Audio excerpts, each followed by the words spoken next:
So, good morning, everyone. On behalf of Paul Rosen, Remco Chang, and myself, Christy Potter, I would love to welcome everyone to VIS 2024. Next slide. Like I said, I'm really happy to have been working with Paul Rosen from the University of Utah and Remco Chang from Tufts. And I am Christy Potter from the National Renewable Energy Lab here in Golden, Colorado. And we've been working really hard to bring you a great viz this year. How about next slide? So again, we were really excited to have a lovely beach vacation conference with everyone. I was really excited to be sitting on those cabanas and sliding down this 3-foot inflatable slide, but unfortunately other plans happened. Next slide. And so I was equally looking forward to seeing everyone in downtown Tampa. Unfortunately, next slide, here we are. So once again, we are back online, which is a real kick in the guts for us who has been working so hard to bring you this conference. But nevertheless, we are a resilient community, and so very, very excited to be with everyone virtually today. We did get Paul to record us a little note while he is off in the mountains. So next slide, we'll just listen to his recording.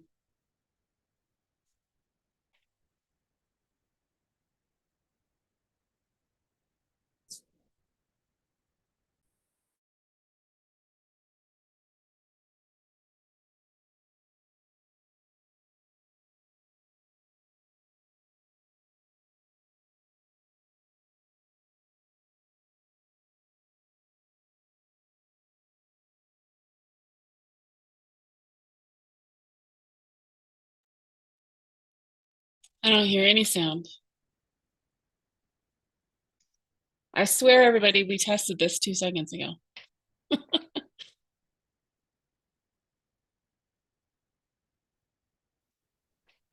Four. There we go.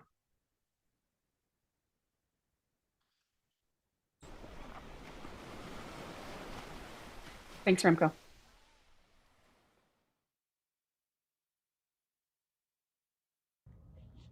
Hello, I'm Paul Rosen, and as one of the general chairs, along with Christy Potter and Remco Chang, I'd like to welcome you to IEEE VIS 2024.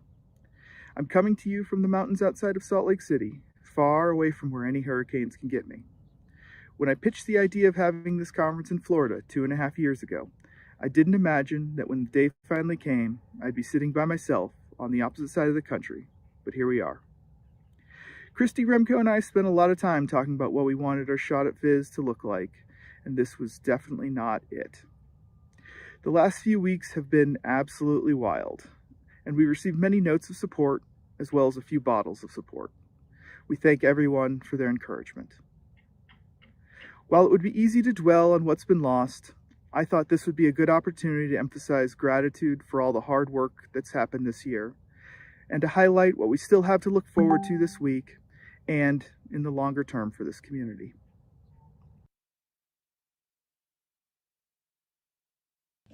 I first want to take a moment to recognize that many people went above and beyond to try to hold the in-person conference together and then to get a virtual conference together quickly. These teams include the program chairs, finance chairs, publicity chairs, web chairs, tech chairs, and particularly Kathy Park, our IEEE conference manager. Thank you all for your hard work.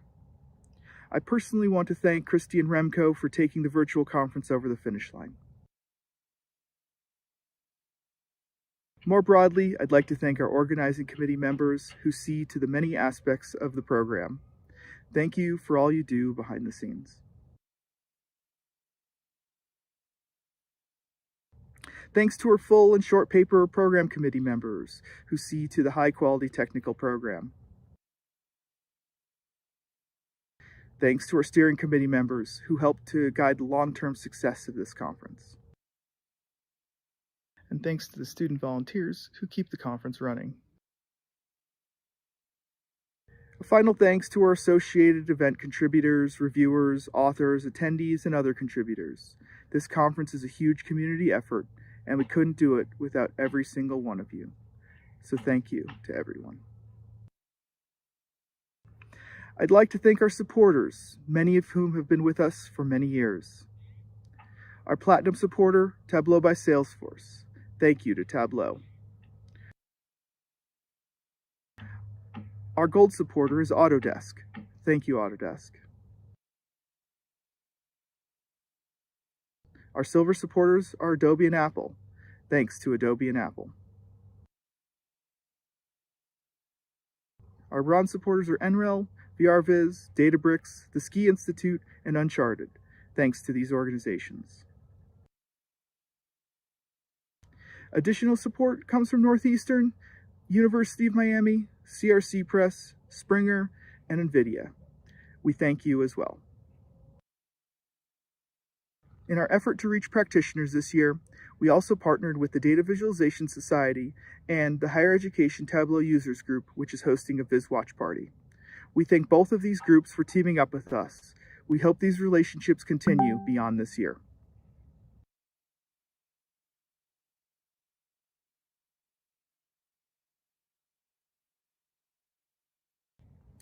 As you look forward to the rest of the week, we have several days filled with a fantastic technical program of over 250 paper presentations, 8 panels, a Viz Arts program, and several other stimulating events. I hope you're able to take time out of your busy schedule to take in many of these events.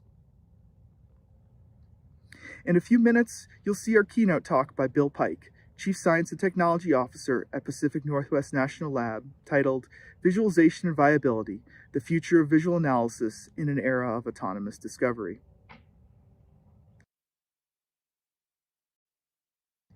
To cap the week off, we have a capstone talk by Catherine D'Ignazio, Associate Professor at MIT, titled Visualizing Inequality, What Can We Learn from Grassroots Data Activism? I'm sure both of these talks will be fantastic.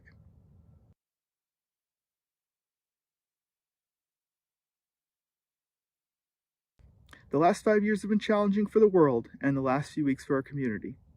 As the VIS conference and community look forward, we have more challenges and opportunities in front of us, and if I'm being honest, I see us at a critical juncture of fading relevance. One aspect of our hurricane-driven double pivot that is striking to me is how fast we can solve problems. In a matter of only 1 week, we were able to move an entire conference to a new location, 1 more week to move an entire conference online, and in a matter of days, put together a large number of satellite events. We are a community that is able to solve big problems fast. It is my hope that future VIS leadership will follow this lead and take bold action to solve problems instead of continuing to find reasons to resist change. As you settle in for the rest of the week, please consider contributing to one of the charities working to help the victims of Hurricanes Helene and Milton in Florida, North Carolina, and neighboring states. Those hurricanes took our conference, but they destroyed many people's lives. Have a great VIS 2024, and I'll see you on the beach.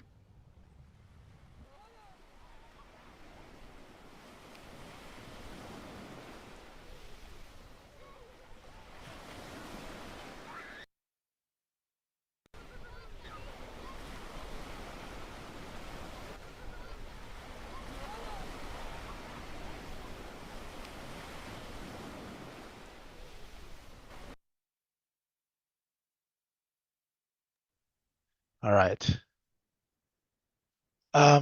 Yeah, so even though Paul was not able to join us at the conference this year, I want to have a special shout out to say thank you. He worked extremely hard for the past 2 years to bring the VIS conference to Tampa. And honestly, he made the impossible happen. The fact that we're even here having this conference today is all thanks to him. So if you guys see him at another conference later this year or maybe next year, please be sure to thank him, maybe buy him a drink. And I want to echo what Paul just said about how resilient our community is. In the past week or so, I've worked with everybody on the organizing committee who have worked tirelessly to make this happen. But specifically want to have a shout out to John Thompson from Autodesk, who's the part of the tech program. He just had a baby 2 weeks ago, and many of the meetings were held with him holding his baby while fixing bugs. Kate Isaacs from Utah, who's part of the programs, and Dylan Cashman from Brandeis, who's part of the web team. Before we move on, I wanted to acknowledge that we have been experiencing a couple of technical issues. For context and transparency, what happened was previously during pandemic, the way that we've held the VIS conference virtually was to hold the meetings in Zoom, and then we just live stream the Zoom meetings. But this year, we switched to a new format or new modality where our recorded Zooms are now being sent to YouTube. And because we wanted to use YouTube to create to generate live captions, and then from YouTube we do the live stream. As we experienced or experimented with this, on Sunday everything was fine, but yesterday we noticed that some of the rooms were experiencing latency issues.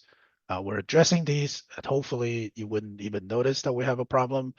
But we do have a backup option in case things go awry. So we'll go back to the old ways where we would just live stream the Zoom meetings. What this means is that all the Zoom rooms will have a waiting room, and then the Zoom host will let the general audience in, essentially bypassing this YouTube, the live caption aspect of this. Okay, so I wanted to introduce our keynote speaker, Dr. William Pike. So a little bit of bio about Bill. Bill is the Chief Science and Technology Officer of the National Security Directorate at the Pacific Northwest National Lab. His office establishes long-term research and development strategy across science and technology that includes non-proliferation and nuclear science, artificial intelligence and advanced computing, chemical and biological defense, and systems engineering and deployment. Bill received his bachelor's degree from Carleton University and his PhD in geography from Penn State University. And more importantly, Bill was one of the original founding members of the VIS conference, which is the Visual Analytics Science and Technology Conference. Very lucky to have him here today. He's going to talk to us about visualization and viability, the future of visual analysis in the era of autonomous discovery. Okay, so Bill, I'm going to stop sharing and take it away.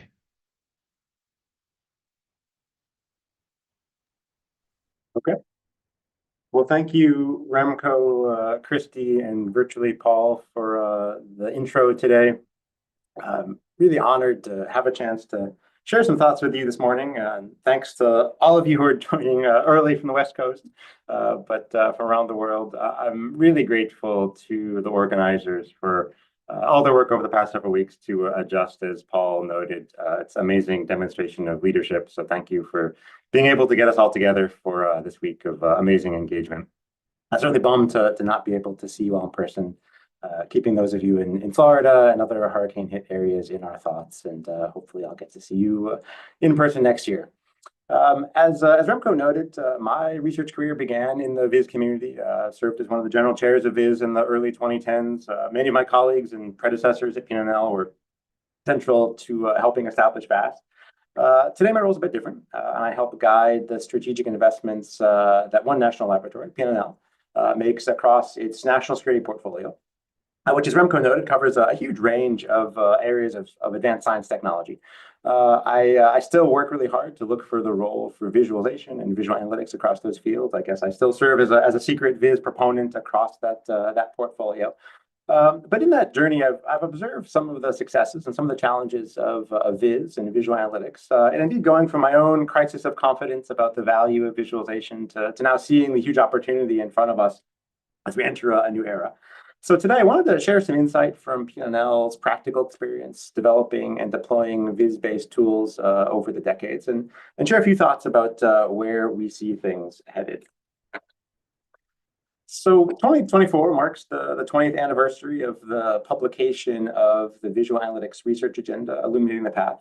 And I'll refer to this as the first inflection point for VIS in the 21st century.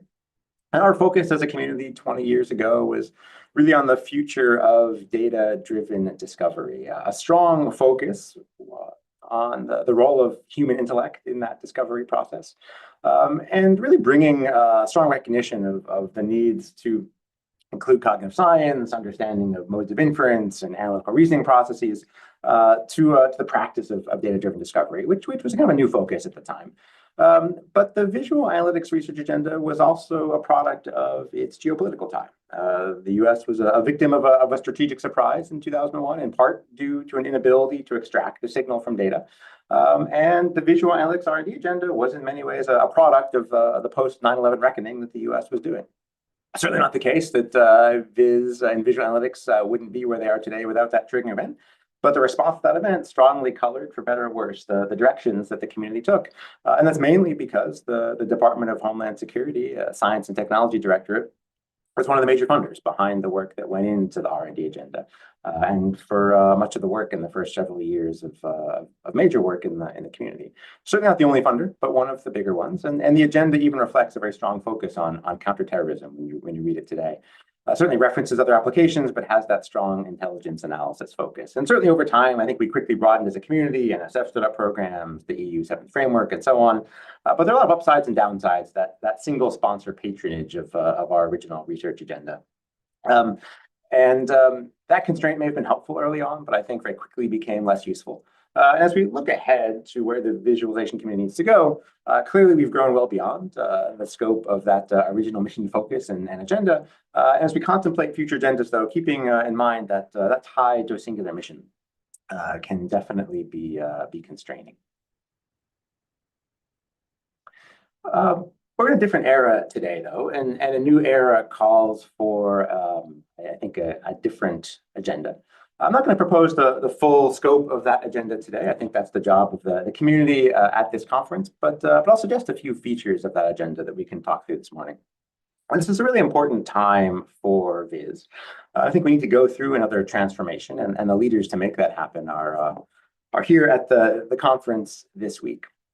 So whereas our original R&D agenda focused on making use of data, today we think primarily about making use of models. We often thought of data fusion as a visualization problem. Now we focus on creating multimodal foundation models. So VIS instead becomes a tool to understand model performance. Second, where VIS and visual analytics have historically asserted a primary role for humans, automation and autonomy are changing that role. When we think about automation, we're talking typically about sort of relatively scripted open loop systems and simple feedback, things like robotic process control. Already seeing this change transform almost all of our laboratories here, and I'll show some examples of that in a bit. When we talk about autonomy, though, we're thinking about closed loop control, much more complex feedback and control theory. And the challenge for us is in a lot of knowledge-based work, we haven't yet learned what we want the role of humans to be. We certainly have camps, we have beliefs, we have assertions, but there's still a lot of uncertainty in practice about how we situate human work in these autonomous discovery cycles. A great example of this is even in our practice of software engineering, which we use to build visualization tools in the first place. Really challenged to kind of figure out what the role of, say, an entry-level software engineer is. In an era of software development co-pilots. And so we're struggling with that day by day, just as we develop new VIS tools in the first place. I think the third feature of the current inflection point that we're at is we're in a fundamentally different geopolitical era. When you read that visual analytics research agenda, again, you read a lot about counterterrorism, which comes across as a very 2000s sort of piece. And our approach then was to think about, well, how do you collect more data and find signal in it? Today, we're in an era of great power competition. This is competition for speed, speed of innovation. The chart here from The Economist a few weeks ago showing kind of one innovation index with a lot of Western Europe and the US ranking highly, but near peer competitors like China certainly starting to invest much more in R&D and developing capabilities that have been unprecedented. And that speed of innovation also drives speed of discovery, speed of dominance and conflict, which leads to our press for ever increasing autonomy. That great power competition, frankly, also includes conflict over values. The VIS tools that we build, the software they build reflects values inescapably. And technology investment directions, kind of like they were 20 years ago with the visual analytics research agenda and DHS investment, are driven by geopolitical considerations and where governments choose to put money.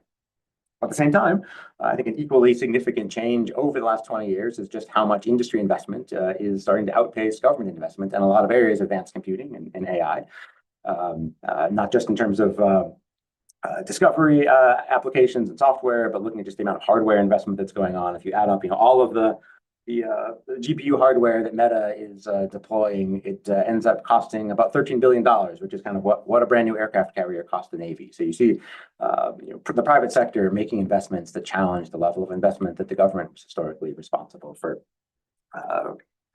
making and for driving the research community forward with.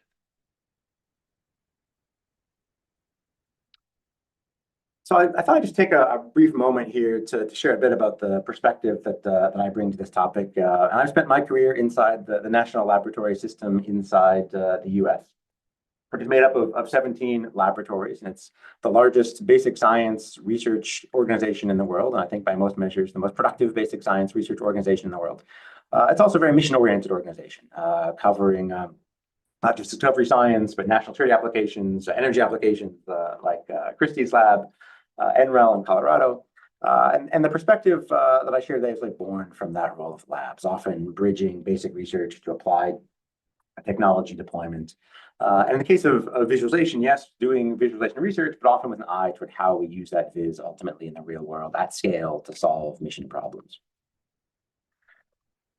The role for the national labs is kind of distinctive in the R&D enterprise. As a community, we tend to focus on long-term brand challenges. We tend to work in high-risk areas, both operational risk, so managing very complex scientific infrastructure or security constraints, but also technical risk. We tend to work in areas where the science is still emerging. And team science is kind of a core part of who we are and how we work, bringing different disciplines together to solve big problems that are outside the scope of any one of those fields. And become important when we talk about the role for visualization going forward.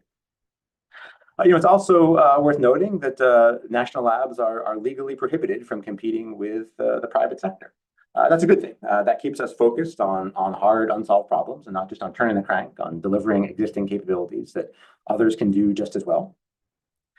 So we tend to work where there are market failures. A market failure might be a long lead time before there's a return on investment, or a supply-demand imbalance that makes a technology area not viable for commercial investment yet. And our role often is to kind of do the early work that establishes the market for a new capability. And one example of that kind of market failure, that imbalance, was why we started working in visual analytics in the first place. The nation had a significant demand for a new class of capability. The capacity to deliver it wasn't there. You couldn't buy the things that were needed from the private sector. So that's the reason why labs started investing in that area. That's also the reason why many national labs, included, do a little bit less pure visualization and visual analytics work today, because as markets mature, our frontier tends to move on to solve new technical challenges.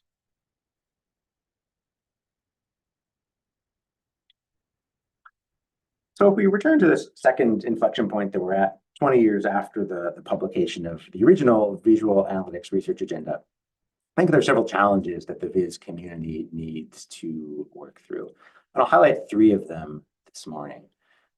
First, Viz needs to be part of a broader ecosystem of discovery-oriented capabilities. And P&L's own journey in terms of how we think about our Viz capabilities, how we organize them for impact is illustrative here. Second, generative AI and large foundation models are changing how we interact with data. And we're reassessing what should be done visually and what should be done with natural language interaction, experimenting with different blends of those interaction modalities as we build and deploy systems at scale. And thirdly, as autonomy changes the practice of scientific discovery, of energy innovation, managing national security risks, we don't necessarily yet have a coherent understanding of where we place humans in individual workflows. And we're still experimenting in many cases with understanding where the balance between human intelligence and machine intelligence is. We have some ideals, perhaps, that we and others in the community have articulated about where we want the role of humans to be. We haven't necessarily proven those out, and we haven't tested whether or not that's actually the right balance that works in practice, given the time demands, the other constraints that we have to, say, solve a particular problem in practice. But I think that third question is really important for us, because when we get it wrong, we tend to create tools that are novelties but aren't of practical use. The flip side is there are also some significant labor economics implications of automation and autonomy. One example I'll talk through in a few minutes is a case where some of our sponsors have drastically reduced their workforce. We have fewer humans doing the work of sort of visual data-driven discovery. So we have to reconcile with how to get more work done with fewer people, and also recognizing that sometimes the automation that we're creating is creating workforce disruptions that then we need to manage through as a community. And since visual analytics has always prized the role of humans, I think we as a visualization community broadly really have an opportunity to lead here and not wait until the rest of the world makes some assertions for us about where these relationships between human and machine reasoning should be. So if we turn back the clock 20 years, it was workshops at VIS 2004 that played a key role in framing the visual analytics agenda. Cast of thought leaders who were present at the inception of visual analytics 20 years ago are likely online today. Pat Hanrahan, John Dill, David Ebert, John Sasko, Matt Ward, Brian Fisher, many others, including some folks at P&L, Jim Thomas and Chris Cook. That team worked over a period of many months, but produced the framework for a research agenda in really remarkable time, less than a year, which is something that I think is almost unheard of since. And that team developed a structure for visualization success and visual analytics success. They kind of laid out 5 key functions. And I think the order of those was intentional. So starting with challenges and understanding and supporting the reasoning process overall, because that was really kind of the new thinking or the fresh thinking that the visual analytics community was trying to develop. Then articulating the role for visual metaphors in supporting that process and how we transform data to be useful in the context of those metaphors, how we then disseminate the results that we make using those data representations or those visual tools, and then ultimately how we put visual analytics capabilities into operational use. And while that research agenda wasn't intended to be prescriptive, it's interesting to note that in hindsight, that order of operations is how we even build programs, I think across the community, certainly at P&L. So in the early 2010s, we had a very large multimedia analysis program where we're kind of building and deploying some sophisticated tools for exploratory analysis and mixed media collection. And a screenshot of that tool is here. In the left column is a multimedia file browser. In the middle here is a kind of shot similarity interface, finding related content across multiple files. We designed some kind of new variations, a kind of radial twist on parallel coordinates, representing kind of a new visual abstraction for understanding relationships between content in these multimedia files. And although I truly believe that we advanced the state of the art in multimedia analytics and viz through the system, we continue to have today many large programs that carry on that work.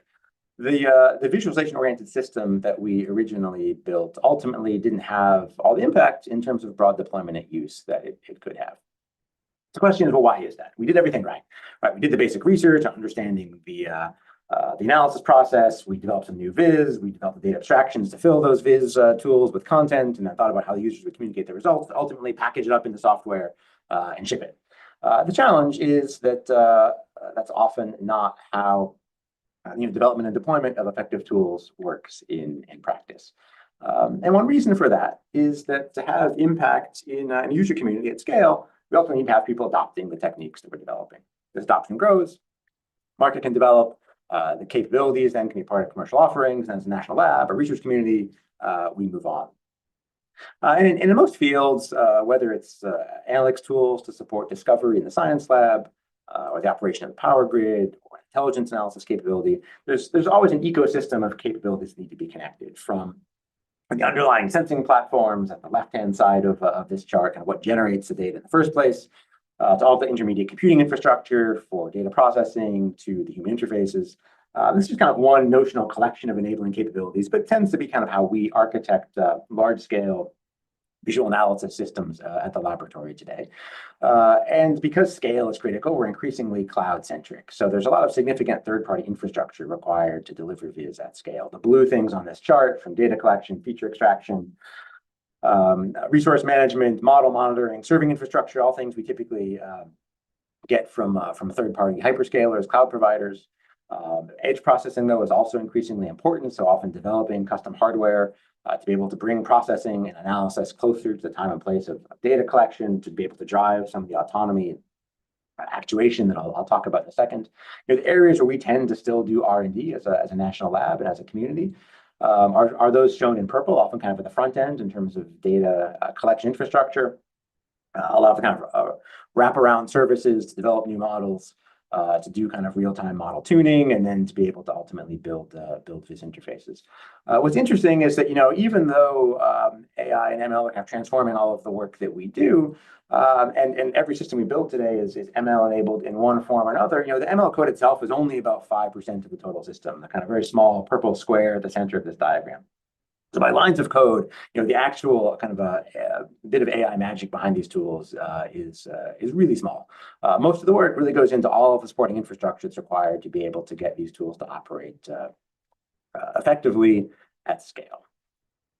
So, the work that we do in human-centered AI, whether it's for visualization of AI system performance, whether it's for kind of online learning and active tuning of AI systems, all of that kind of human-centered AI work at the far right of this diagram requires being part of a continuum of related capability in practice. And what we kind of understand as laboratories, you have to get all of these things right in order to be relevant as an organization. And that starts with a lot of attention to the stuff at the far left, the underlying data management and stewardship practices.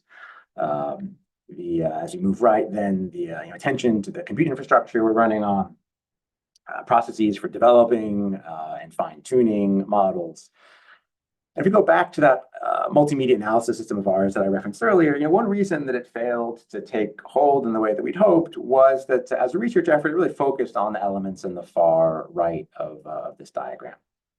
We didn't pay enough attention to kind of all the underlying architectural requirements that deploying a system like that was going to require. The underlying architecture existed already in various user communities or deployment environments. And what we ended up with a system that had some really interesting visualization advances, but ultimately couldn't be shipped in the way that we'd hoped. And we kind of do some diagnostics on why some of those technology development failures occurred. They have sort of a common feature, which is that if you go back to the structure of the research agenda that we stuck very closely to early on, intentionally or not, that structure influenced how we thought about the practice of visualization research, and it ultimately influenced how we built programs. So, we started by thinking about the underlying analytic reasoning challenges, doing the VIS design, developing data manipulations to populate that VIS, and so on. And this even ended up being a function of how the funding agencies that originally supported the work thought. So a lot of kind of S&T research organizations, for instance, the DHS Science Technology Directorate, funded early work and often funded a lot of that kind of early stage thinking around analytic reasoning, around new VIS metaphors. Those of you steeped in product-oriented design can probably see the challenge here as we think about building programs in the order that was originally prescribed in that research agenda. And if we take a look at what distinguishes our most successful visually enabled R&D programs today, one common feature is the order of considerations is almost entirely the reverse of what's in the R&D agenda. So just like when we used to play a record backwards and get a secret message, I think when we read that research agenda backwards today, it tends to align much more closely with kind of how we build and deploy successful visualization techniques. So we tend to think much more closely about the technical aspects of the delivery vehicle up front. What does the transition environment look like? What are the constraints? How do we engineer that transition environment up front to prepare the landscape for visualization success? And it often means focusing a lot more of our energy on some of those underlying infrastructural challenges first. Then thinking about production and presentation. What's the work product that users are ultimately going to be creating or that we want them to create? Do we have a very clear understanding of what that work product looks like and what success looks like as they're producing that product? Then what data do we have? But more importantly, how do we start to put that data into useful form? And a lot of our work ends up being around data structures and data management before we even start thinking about the development of new VIS techniques. And then we start thinking about what we want the role for humans to be. And so again, this is, I think, an important pivot for us. And so less thinking about designing human-centric workflows up front, but thinking about kind of the work that humans are trying to do and figuring out what's the balance between what can be automated and what needs to be done through human intellect. And then figuring out sort of once we know what we want the role of humans to be, what visualization techniques and interaction techniques support that human work.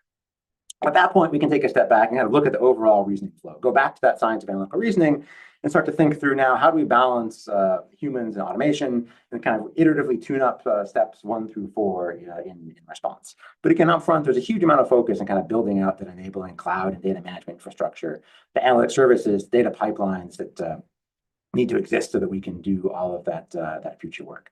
But again, the focus here ultimately is on trying to understand what the work product that we're trying to enable humans to do is, and then balancing the human and automation as we design new VIS tools to create that work product. So when we better connect those first and last steps, then we really can start thinking about what I'll call analytic tradecraft innovation. And tradecraft is a term from the intelligence community, but I'm using it really broadly here to encompass kind of the human act of discovery in general. What's the connection between the reasoning we want to support and infrastructure that we need to get there? This also means that we really need to focus much more deeply on how we connect researchers and practitioners. I think that's something that this conference has always tried to support. But that gives us some ways of accelerating research by better connecting it to the platforms that are already in place. And we put a lot of work up front into the foundational data management infrastructure.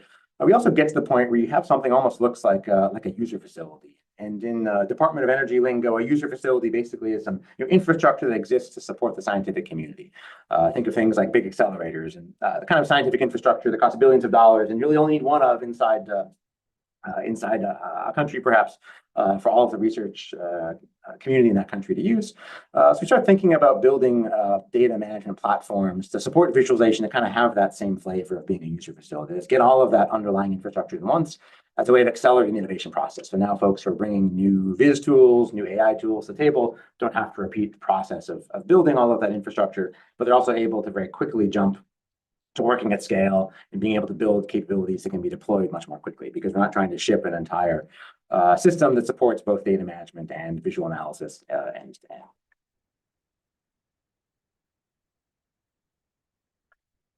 The original emphasis of the visual analytics R&D agenda reasoning also may have something to do with why, although we've made several runs as a laboratory, I think as a community, at enabling visual reasoning support, very few of them really have stuck. And so I grabbed a few screenshots of a few systems that P&L has built. They're kind of illustrative examples of attempts we've made to try to capture the analytic reasoning process visually from analysts, from scientists as they work, various forms of sort of node link diagrams, capturing references back to underlying data or visual depictions that were used to derive an insight. And we've made, I run at this every couple of years, trying out a new technique. Some of them have had some modest success here and there. It's all been really interesting research, but none of these systems yet has really taken hold in the community. And one reason for that is that reasoning is very personal. There's not a style of analytic reasoning support, it turns out, that works universally enough to sort of be the basis of the tool that gets traction across the user community. Ask 10 of your friends how they do task management or keep track of their to-dos, and you'll get at least 10 different answers. It ends up being a very personal question. Even things like electronic laboratory notebooks are hugely personal. We've made a huge investment at P&L in electronic laboratory notebooks. And a lot of our scientists end up just using Microsoft OneNote because of its lack of structure, or rather because you can impose any structure on it. I think this is a case of poor connectivity between our ambitions to support the reasoning process and underlying infrastructure that we had available to us. That is, these ended up sort of being sketch-based tools that we could use to kind of capture our thoughts as we went. But because we lack kind of any of those underlying data management platforms at scale that really helped us understand the relationship between a discovery act and the data observations and visualizations someone was using, these tools ended up being kind of again, more just kind of a glorified PowerPoint in some way. Some of them have some very sophisticated capabilities to connect back to data, be updated when data changes. But there's one key area where I think the VIS community has been underdeveloped in the last few years, and that's really in the infusion of good cognitive science principles. And we've worked, I think, from the start of visual analytics to try to infuse our field with folks from the perceptual psychology and cog science community. Again, we've had some modest success there. But a lot of that thinking really hasn't necessarily infused our field. One challenge for that, again, is when we order the research agenda as we did, we started with a treatise on reasoning. We often start to think about reasoning as the first thing we need to support. And it's a critically important thing we need to support. We should think about that as the problem we're trying to solve and then build the infrastructure to solve it. And what we found in practice is that all of the infrastructure is actually the critically important thing. Get that right, and now we have a kind of a platform on which we can start to support some of these more advanced reasoning capabilities. So that ecosystem of enabling infrastructure, compute, and data really matters. We've had to change how we embed our Viz folks in that ecosystem in order to be able to get more impact from visualization. So, when we look at the technical aspects of the deployment environments that we work in and their connections to desired human workflows, we then start to build systems a little bit differently. So these are some views from a more modern, visually enabled system that we built and delivered today, still focused on that problem of visual analysis of multimedia. In this case, imagery and spectroscopy. We've done the same work for microscopy, for overhead imagery, but we're starting from a very, very different place, which is what's the underlying data management infrastructure that needs to be implemented in order to have the ability to do effective analytics in the first place. Some user communities we've worked with in this kind of domain historically marked up video or imagery in hundreds of thousands of PowerPoint files. But we can approach that problem saying, okay, well, our challenge now is to take that as our data source and come up with ways of visualizing the patterns in those PowerPoint files. We instead have to take a step back and say, okay, what's the analytic workflow that needs to be in place? There needs to be a cloud infrastructure for managing the underlying data that used to be marked up in PowerPoint effectively, guiding that community through its overall digital transformation, and then starting to think through how, as we work through that transformation, we can build new visual analysis techniques that support the ultimate work that they're trying to do. So not taking the data that they're providing us kind of at face value, kind of guiding them through a larger process of digital workflow transformation. We can look at, say, the annotation that they used to do, that they marked up in PowerPoint files as they were analyzing these images, in this case, X-ray images of cargo containers looking for contraband, thinking about ways that we can now use language models to support the annotation that humans used to do to indicate areas of images that needed attention or that were describing pattern of life features in terms of cargo containers that they've seen come back and forth across a border many times. We can start to then see a role for visualization, which is often depict those pattern of life changes. And ultimately get to a place where there's actually a really interesting tradecraft loop that we can engineer, which is around bidirectional feedback between automation and humans. So in systems like this we build today, where we're ultimately trying to build some scaffolding around human work by automating parts of the image analysis process or the using language models to help users annotate images that they used to annotate by hand. We're doing this kind of two-way system and human performance assessment. So the system can assess human performance, right? We have some templates that we can use, essentially catch errors when people aren't describing, say, a feature with all the characteristics that perhaps ought to be there. But the human analysts are also rating system performance in terms of the recommendations they're getting. And building that bidirectional rating into all these tools is kind of a pattern that we've started to develop.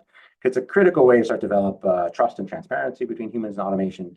And we've built a lot of systems where the rating is just one directional, but that two-way feedback, it turns out, is really critical to driving adoption.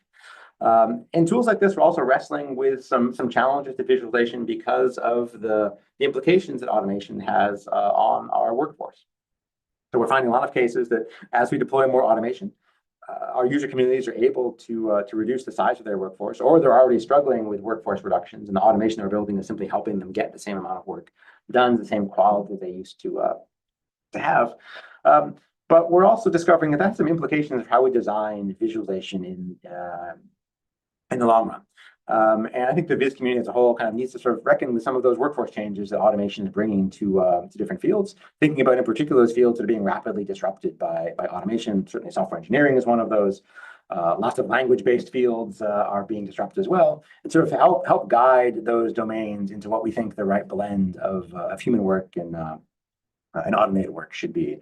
As we dive into each of those fields with our user communities, it's clear there's just not a whole lot of grounded perspective on what we want that blend between humans and automations to actually look like in practice. Again, we have some sort of theoretical ideals, but in practice, as we dive into individual science or security or energy problems, we really haven't yet settled on what those workflows need to look like. And that's where I think the Viz community, because of our long history and helping to kind of bring user-centered considerations to the fore, and data-driven discovery can really have some impact.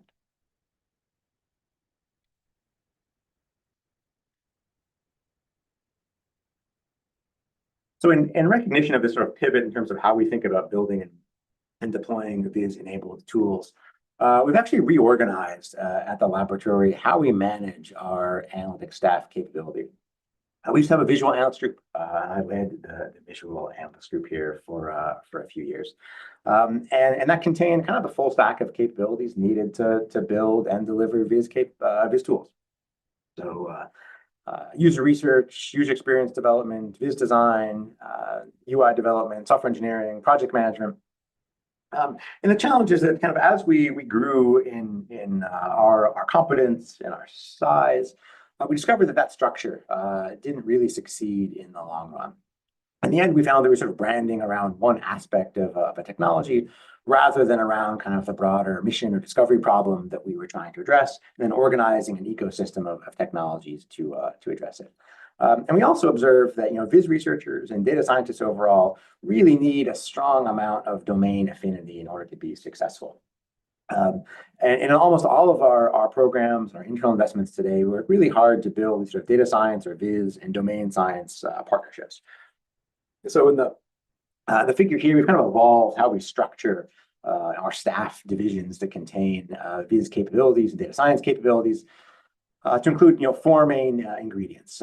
Folks who do kind of that foundational math, stats, and data science development. Folks who work in what we're calling applied AI, which are really kind of domain-aligned teams. So, teams of folks who really embed with and understand biology, material science, chemistry, and so on. Teams of folks who do human-centered computing. So it is where a lot of our historic VIS capability resides. And then all of the software engineering and data engineering architectures capabilities.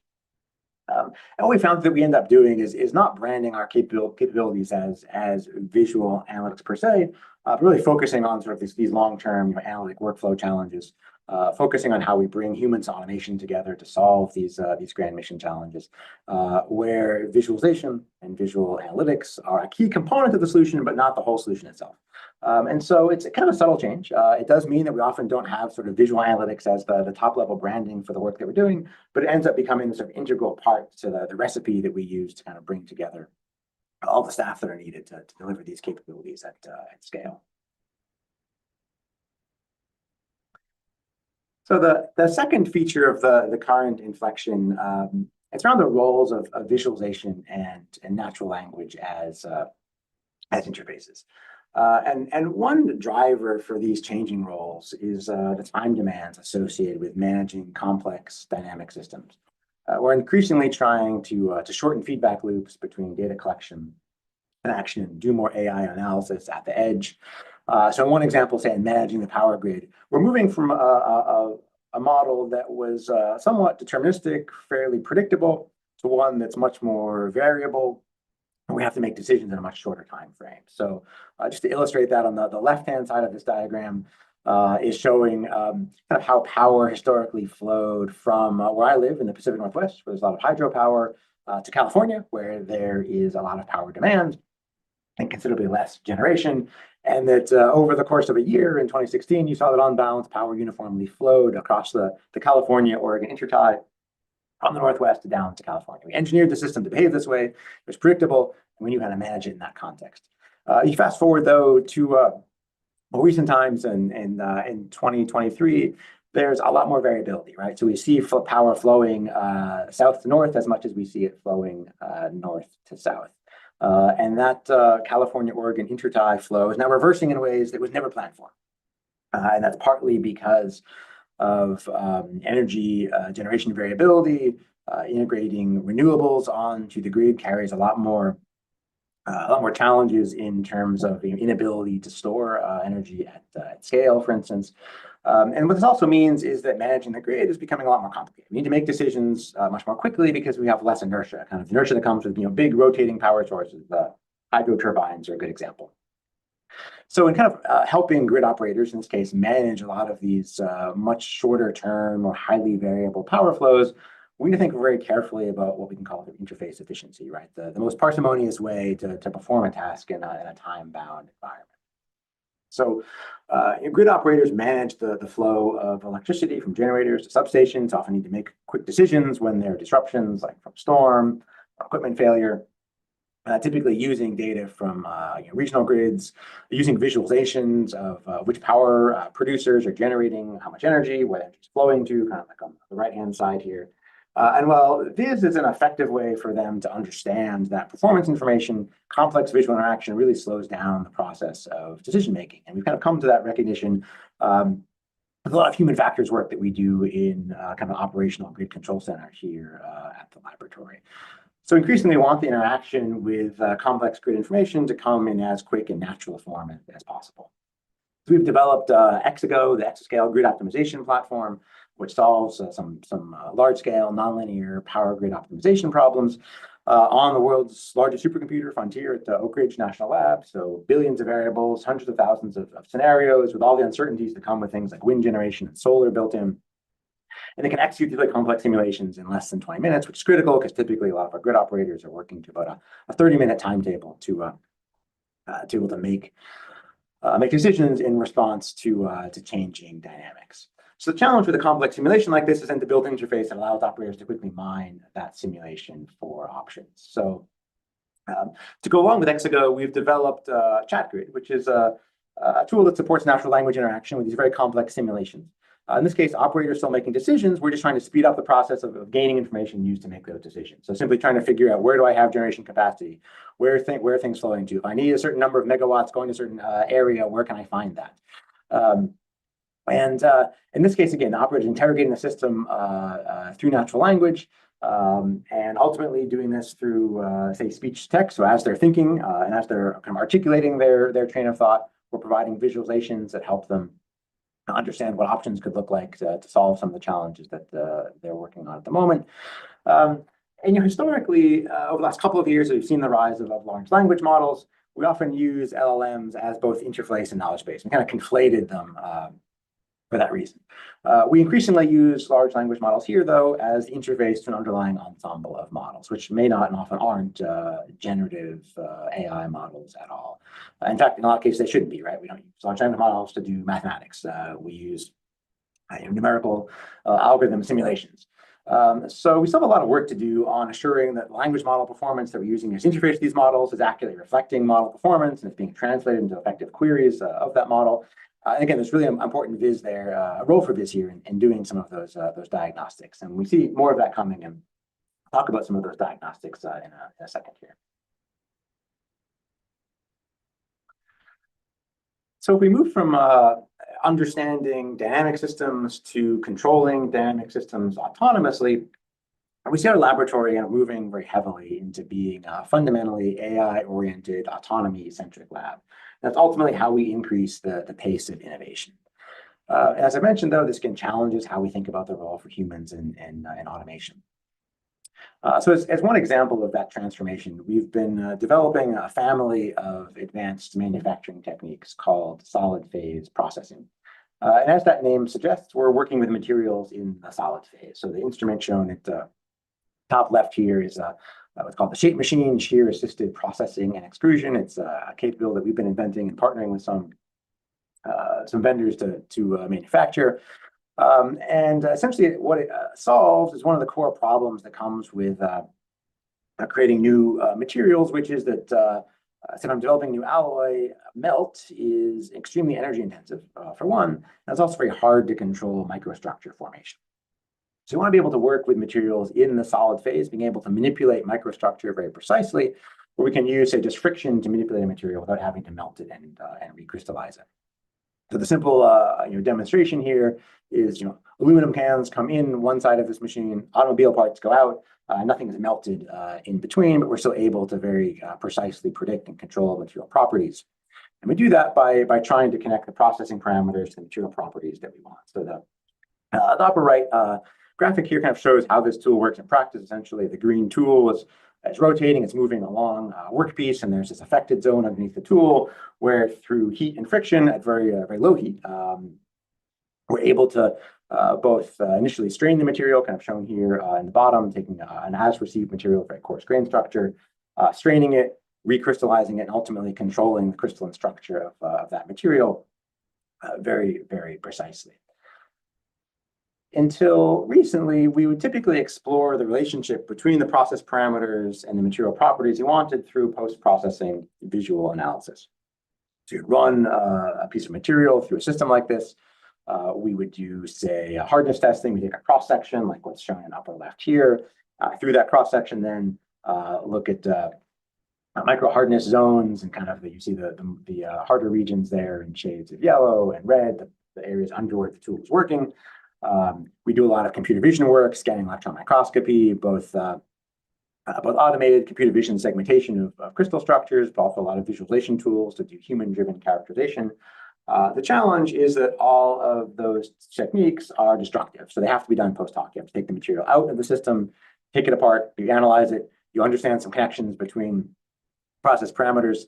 Typically, in more recent times, you're using some machine learning techniques to help you associate process parameters and the structures that you're seeing, and then turning knobs on that machine in response. And the role of the human was ultimately to make those assertions about where the knobs get turned, as it were. The challenge is that if we want to increase the pace of innovation, we have to come up with techniques that we can use in situ that don't require the sort of destructive analysis of samples. So we move to things like ultrasonic, non-destructive evaluation. And there was actually a theoretical result about the relationship between ultrasonic backscatter as you interrogate a material and grain size in that material that we're actually able to prove empirically.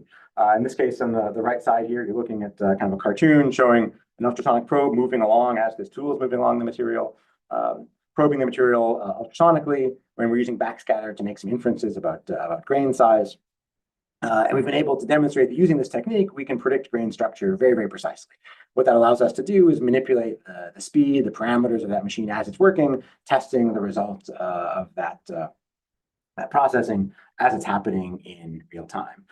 The challenge now is this the case we've actually had to engineer visualization out of the system. And we've had to replace the visual analysis that we used to do kind of post-hoc with something that we can now do in situ instead.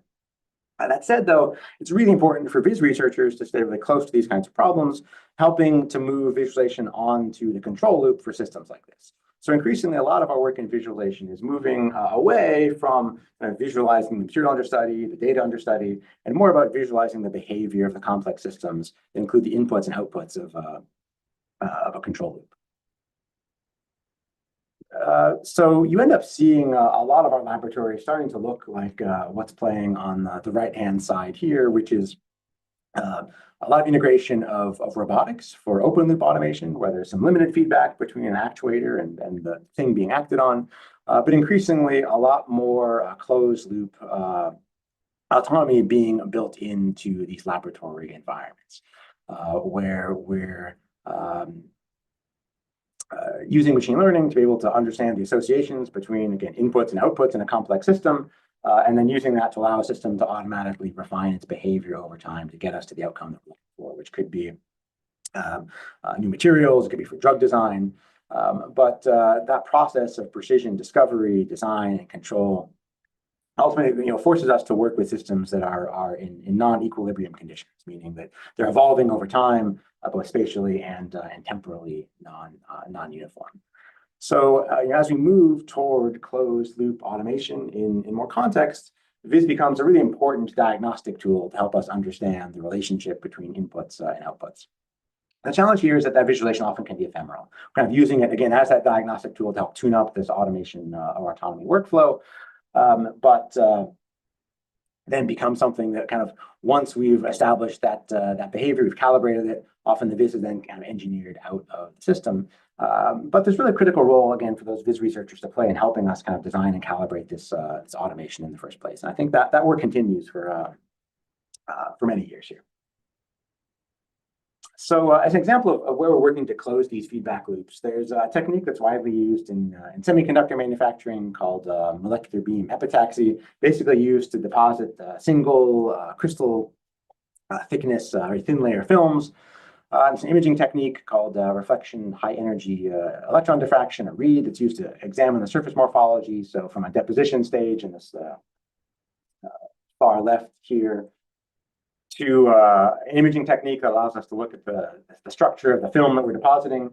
Typically, we build a lot of visualization tools to do analysis of those thin films.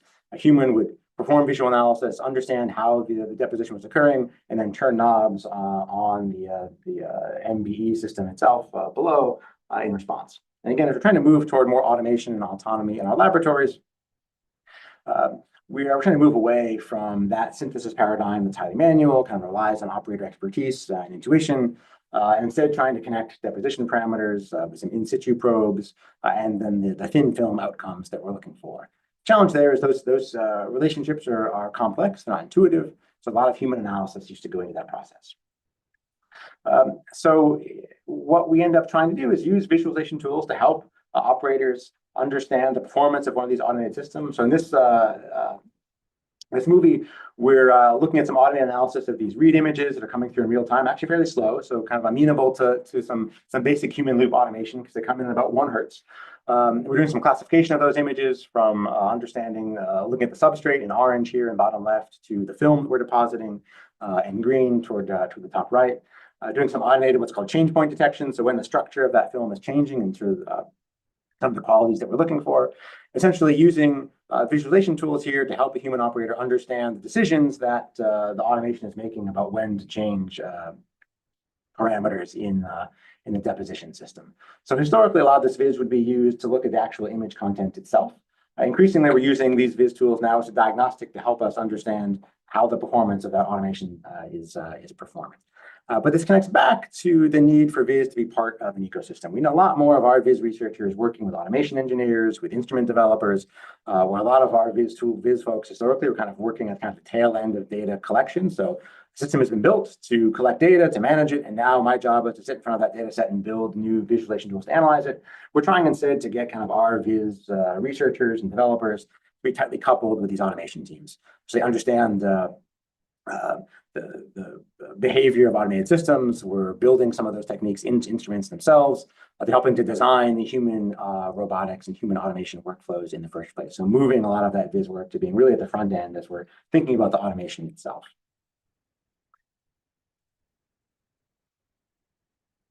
So to wrap up here with kind of these 3 things I think that we need to focus on as a viz community going forward. After this second inflection that we're working through in the rise of automation and autonomy, there's 3 things that I think the viz community can do. First goes back to this theme of being much more broadly connected into this ecosystem of enabling capabilities. So as I just mentioned, it's about viz folks working much more deeply with folks in automation and robotics. It's our move away from a viz-specific group and toward an organizational structure that connects our viz R&D to AI, software engineering, data engineering capabilities in a much more seamless way. Second, I think we also see that autonomous control requires a really different approach to visualization. We need a lot more viz folks partnering with those roboticists, with process control, with autonomy researchers.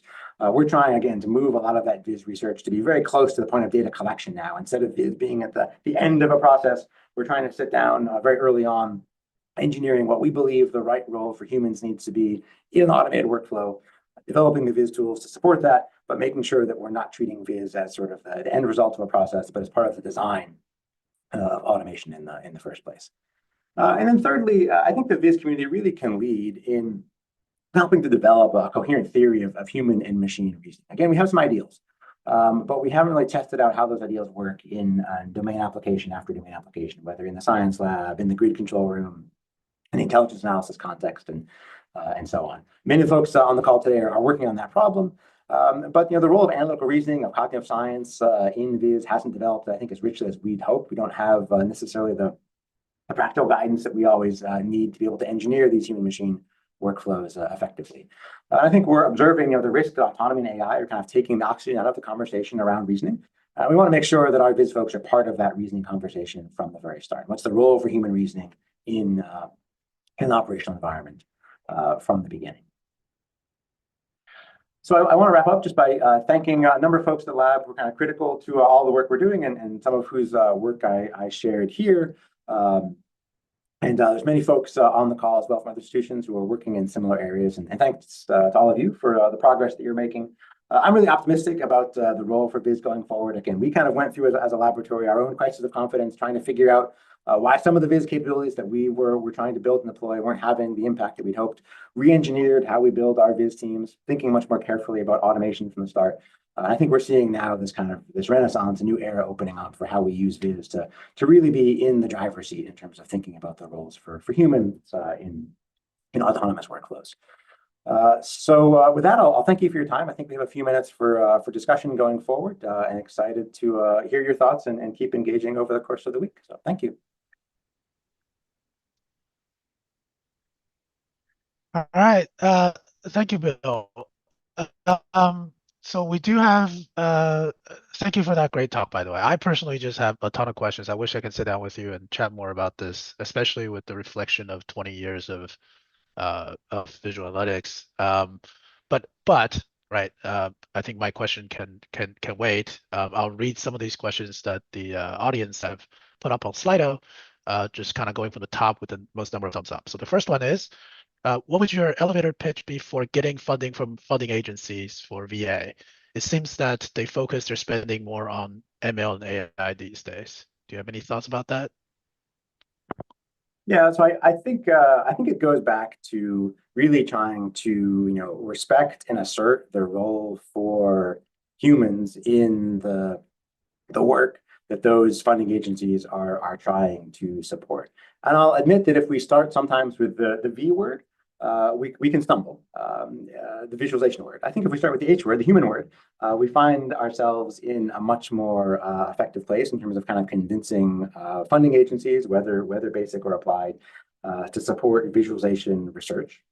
I think we found that we can sort of guide funding agencies to think much more critically about visualization when we first have them think critically about the role for humans in their work, and then secondly, demonstrate that the way you engineer humans into workflow is typically through visual interfaces and visual discovery. So I think it's still that process of education. But again, we typically start really with this focus on really trying to make sure that we have crystal clarity and our funders have crystal clarity on where they want the role of humans to be. Sometimes we also pitch it as an experiment that we're going to try a bunch of different things, right? We're gonna see what we get through automation and AI alone. We're going to see what we get through human-driven discovery alone, and we're going to do some head-to-head tests, and we're going to see where we have better performance in terms of time or accuracy, or whatever. And we often use those to try to then help our sponsors figure out where that line needs to be between humans and automation. So you use the V word like it's a dirty word almost. That sounds a little scary. Yeah, I mean, so in the context of that, the next question, which is kind of related, what changes would you most like to see in the way that we train PhD students to better prepare them for impact-driven work in teams like yours?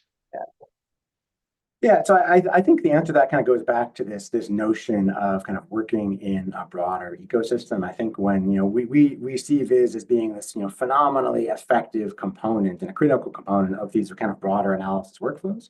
But folks, whether they're coming out of a bachelor's program or a PhD program, who kind of have comfort working across that entire spectrum, from kind of data collection and management through to say cloud engineering, through to model development, ML development, and visualization design development, tend to be really successful. Doesn't mean you're a dilettante doing a little bit of everything. Typically, you have an area of focus in one or more of those sub areas. But I think an understanding and appreciation of kind of how to build and deploy VIS at scale is really a differentiator for us. And one of the things that we try to stay away from, and I will say this as the mark of my own career, was building a lot of toy examples. And I have a lot of toy code still on my desktop of things that I used to kind of prove an idea, which was interesting. But ultimately, I needed to partner with people who could really help that stuff scale. And so I think that's kind of where we've evolved, is to kind of both in hiring and developing our staff, really focusing on building out these ecosystems so that our VIS researchers are really skilled and comfortable working with hyperscalers, working at scale with really large, complex, high throughput systems, comfortable working with automation, comfortable working with roboticists. So again, I think the more that academic programs kind of help us in engineer those relationships between VIS researchers and the communities, I think the more successful we end up being, the more folks hit the ground running when they're faced with real world problems. in either a research environment like ours or in an operational environment. Cool. Sort of these questions are all sort of somewhat related, right? We have a question from Tamara Munsner, just asked this 2 minutes ago, and it's getting a lot of steam. The question is, with regards to your org chart, the org diagram that you put up earlier, her question is, where do the VA folks fit? In the human-centered computing bin or the foundational data science bin? I could imagine both ways, ... Yeah. So I won't go into all the minutiae of organizational design. It turns out that I believe, and maybe one of my P&L friends who's probably on the call can fact check me. We do have a team that's called Visual Analytics. It actually lives inside the foundational data science groups. I mean, not where you might think it would be in the human-centered computing group. The folks who are doing research, like VIS research, live inside kind of that foundational data science group. But then essentially that's because of, I guess I'd argue, where we find kind of their closest affinity is, right? The folks who are doing VIS research need to be next to the folks who are doing, say, AI research. That's what's worked for us. That human-centered computing group tends to have folks who are kind of doing more like front-end interface design and development, a little bit less researchy, a little bit more applied. That's just kind of the choice that we've made. And again, it's not to de-emphasize the role of visualization. I think if anything, it's to help that visualization work have a lot more impact by getting it better connected to this ecosystem of other capabilities. Because the opposite works as well. It's when we have kind of VIS sort of stovepipe to its own thing, I can have ML folks building their own programs, doing their own work, that don't know anything about visualization and build really terrible visualizations. I could populate an entire other talk with terrible VIS work that we others have built. Not because we're bad VIS researchers, because it was just VIS stuff that was built by folks who aren't VIS experts. So we've tried to kind of build that ecosystem in a way that it works in both directions. There's also an expectation that folks who are doing that ML and AI work need to be partnered with folks who think deeply about their role for humans. So again, we're engineering it in the right ways. All the failures that I described, say about VIS tools we built that haven't had the impact we want, I could also share about ML tools we built that haven't had the impact that we wanted because they haven't properly respected that role for humans. So that's kind of why we've tried to build out that ecosystem in different ways. So everyone's kind of forced to work together, to acknowledge the perspective that each other brings. And again, that kind of domain application perspective is also critically important. So we also need to make sure that as part of those teams, the folks who really understand the domain, again, biologists, material scientists, wherever they are, kind of on equal footing with the data scientists and the VIS researchers. Yeah. And the next question I feel like probably comes from one of the earlier VA folks. And I have this question as well, right? Which is, what has the US government gotten for their early investment in VIS and VA? What are some ways that the research community has had tangible impacts on the world? Yeah. So it's interesting. I'm gonna answer this, I think, in a way that might sound a little cheeky, but I don't actually mean it cheeky. I think what the government has gotten for its investment in VA is a vibrant VA research community. So when I go back to this notion of market failures, I think the very fact that we don't have a visual analytics group per se at P&L is actually a mark of success, right? Because if there is still a market failure 20 years after the production of this research agenda, we probably haven't done something right as a community, right? Our job often is to kind of, as that's where government funding steps in, it's kind of help get work going. So I think the fact that there's a vibrant research community, the fact that there are the number of academic and private sector performers in this space, I think that's the biggest thing that the government's gotten out of it, right? We have gotten a huge talent base that's contributing to scientific discovery, to energy, to prosperity and security, kind of across the U.S., across the world. So I think that's the biggest outcome. It's not about tools. It's not about technologies being delivered. I think it's about the fact that there's a vibrant community now that didn't exist previously. I often say that in my current roles, we're kind of guiding internal investments. The absolute best thing that we can do is move on from something, right? And we move on from it. That's because the community that has come along behind it has started to have some success. That said, I think there's a huge number of very successful tool sets that have been developed. I think the fact that if you look at like the laboratory, the work that we do as a laboratory, just the maturity of the visualization design is a lot more significant than it was previously. There's frankly a lot more elegance. There's a lot more. There are some basic VIS and VA principles that we've started engineering into these systems that are now basically just design patterns that get used. So again, our government sponsors don't even know it's there anymore because it's sort of part of how every system that we develop operates. I don't want to answer that question in the form of specific tools. I want to answer it more in the fact that there's this vibrant community, folks who go on, whether they're contributing to the VIS community as researchers later in life, or whether they're working as practitioners, they're bringing with them, I think, a lot of the principles that we've inculcated over the last 20 years into that work. I'll leave my email address up there, so happy to continue the conversation over email with folks as well. Love to hear thoughts over the course of the week.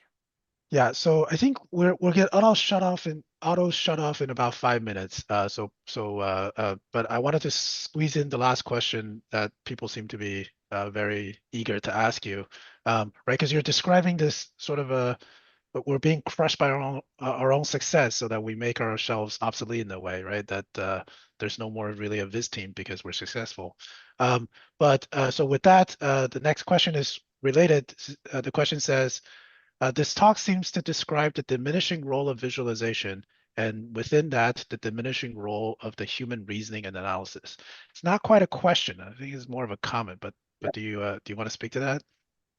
So that is, this kind of key feature of the inflection that we're at. As I noted, I think it's up to us as a community to navigate through that in a constructive way. I don't see the role of VIS diminishing per se. I see it fundamentally changing. If I look at the work that we're doing, it's fundamentally changing.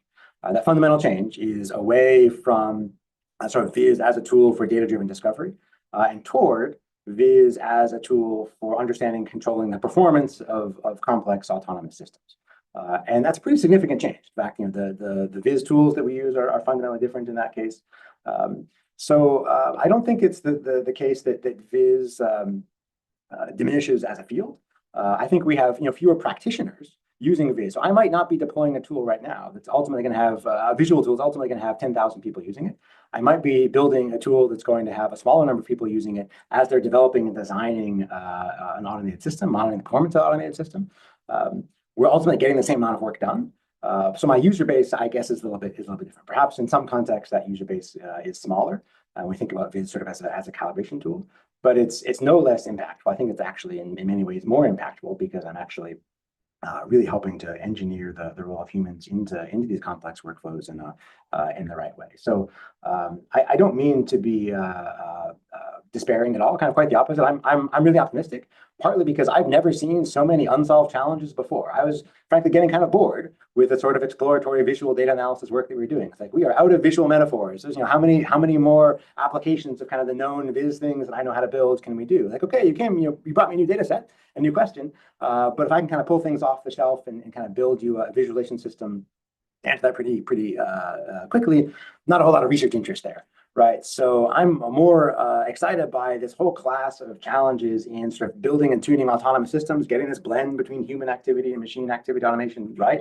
We don't have any ideas for how to do that. Again, we have lots of theories, lots of ideals, have not really worked through this in practice. So I see there's decades of work doing that, just like the last couple of decades were marked by advances in exploratory data analysis. So I'm really optimistic because I've never seen problems that are as hard as the problems that we're getting faced with today. I also don't want VIS folks to be engineered out of the solution of solving those problems, right? Because then you get systems that we fail to deploy for other reasons because they fail to kind of appropriately respect and acknowledge the critical role for people in those workflows. So I think VIS can lead, but I think VIS has to lead. I think if we don't take that opportunity in the next few years, I think we are at risk potentially of having others in, say, the automation and engineering space kind of design what that role for humans should be. And it might not be where it ought to be because it's not built with that kind of same reflection for the role of human reasoning intellect as this community has. So I'm optimistic because the problems in front of us are super hard. And as someone living inside a research organization, I start to despair when problems become easy.